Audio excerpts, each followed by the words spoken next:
आप सभी का स्वागत करता हूं अपने YouTube चैनल सुरेंद्र सिंह बोरा में। साथियों, आज का महत्वपूर्ण अपडेट। कल मैंने एक वीडियो डाला था तो राजस्थान से कुछ कमेंट आ रहे थे। बोल रहे थे कि सबसे पहले आप जो है कि रमेश रोयाल जी से मिलें और उनसे बात करें कि देखिए जीतेगा तो BSTC।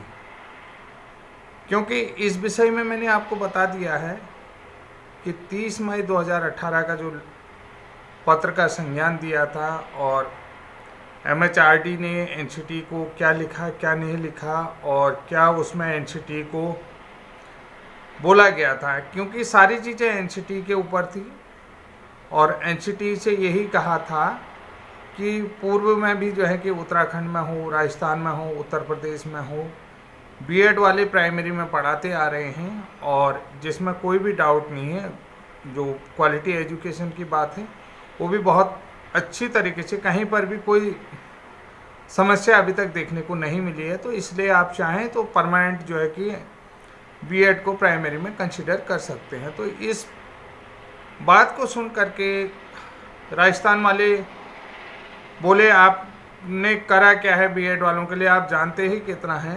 तो मैं जिसने भी मुझे कमेंट मारा था जो वहाँ के यूट्यूबर हैं रमेश रोयाल जी के लिए, तो उनको मैं कहता हूँ कि रमेश रोयाल जी को तो मैं नहीं जानता हूँ, लेकिन हाँ नाम ज़रूर सुना हुआ है। तो मैं उनको ये चीज़ बता देता हूँ, देखिए भ्रांतियाँ और गलत डायरेक्शन में केस ले जाना वो अलग बात है।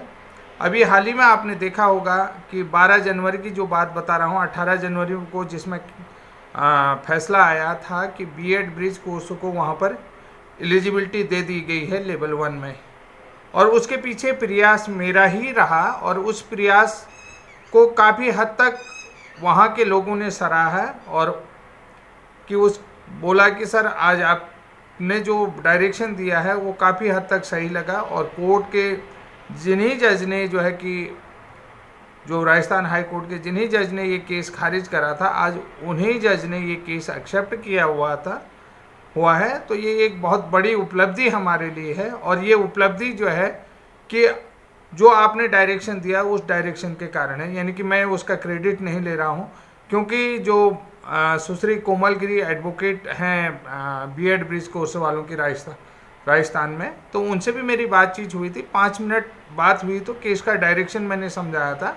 तो उस डायरेक्शन में जो है कि बहुत सारी बातचीतें हुई थी और उसी आधार को समझते हुए उन्होंने मेरे बात को समझते हुए केस का डायरेक्शन बनाया और माननीय जज साहब के आगे ये तर्क रखे और वो जो तर्क जज साहब को सही लगे तो उन्होंने इनको स्वीकृति दे दी गई और ये लोग जो है कि ऑफलाइन जयपुर जा कर के आयोग जा कर के फॉर्म भराए और उन लोगों को लेवल 1 में यानी कि एक्सेप्टेशन मिल गया है। तो ये बहुत अच्छी बात है।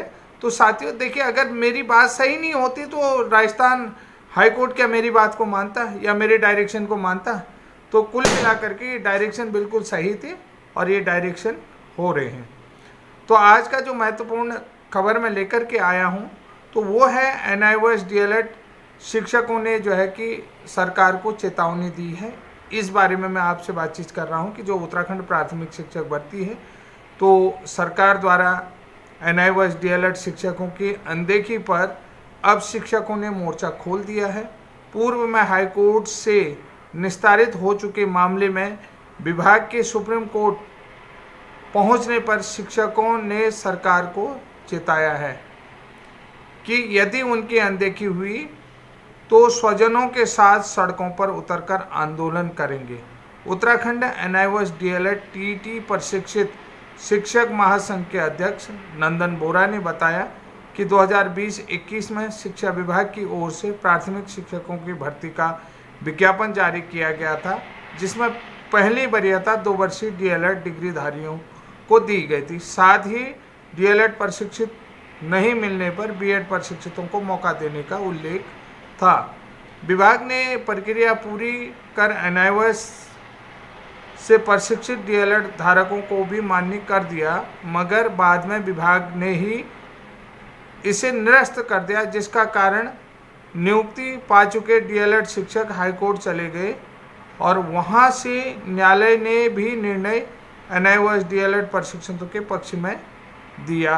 अब विभाग हाई कोर्ट के आदेश के विरुद्ध सुप्रीम कोर्ट चला गया है। तो साथियों, ये था NIOS DLED का अपडेट। इस NIOS DLED के बारे में अभी तो मैं कुछ नहीं कहना चाहता हूँ कि जो भी भाई लोग हैं अपने ही भाई लोग हैं, क्योंकि कुछ तर्क संगत बातें मेरे को भी संज्ञान में हैं और वो तर्क संगत बातें मेरे को बताई भी गई हैं कि किस तरीके से ये हुआ, फिर कैसे विभाग को लगा कि ये गलत हो चुका है और ये ऐसा नहीं होना चाहिए था, कि ये आनन फानन में हुआ था, इसमें किसका रोल कितना बड़ा था और कौन मुख्य किरदार था। ये जब तक मुझे इस बारे में पूरा पुख्ता सबूत नहीं मिल जाता है तो मैं अभी इस बारे में कुछ नहीं कहना चाहूँगा, क्योंकि मैं चाहता हूँ कि ये जो भी भाई हैं अपने भाई लोग हैं, अपने ही साथी हैं, कोई दिक्कत हमें नहीं है। लेकिन कहीं पर जो झोल मोल हुआ है वो झोल मोल कहाँ हुआ, क्या हुआ, कैसे हुआ, तो निश्चित रूप से एक दिन आप लोगों के सामने आऊँगा। और हो सकता है कि जिन साथियों का मुझे फ़ोन आया तो वो साथी मुझे इसका डिटेल उपलब्ध करा दें, क्योंकि मेनली जो है कि पटना हाई कोर्ट का जो डबल बेंच में अभी NIOS DLED संबंधित केस लटका पड़ा है, अभी जो है कि पेंडिंग पड़ा है, तो उस पेंडिंग केस में क्या होता है ये अभी पता चल जाएगा आपके, क्योंकि अभी 7वें चरण की विज्ञप्ति बिहार में नहीं आई हुई।